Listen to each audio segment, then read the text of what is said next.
Papagaj šedý Žako, ktorého volajú Čibo, býva v Júri nad Hronom a vie nielen rozprávať, ale i spievať.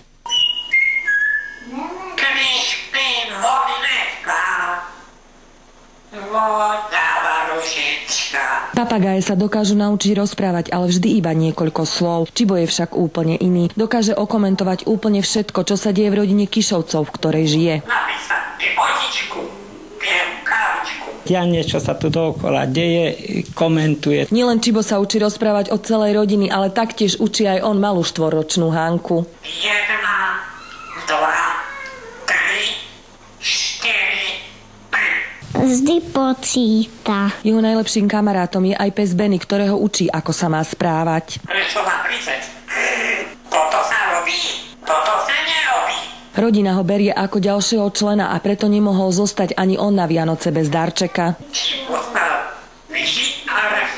Bez neho by sme nemohli byť. Všetkým vám praje v novom roku iba to naj. Prajem vám veselé Vánoce a nový rok. Z našej kamery bol napokon tak unavený, že vždy slušný Čibo nás pri odchode doslova zaskočil. Ahoj, Čibo. Pakuj do Pred televíziu Joj Diana Pavlísová. Ja ti tu zaspiem, OK?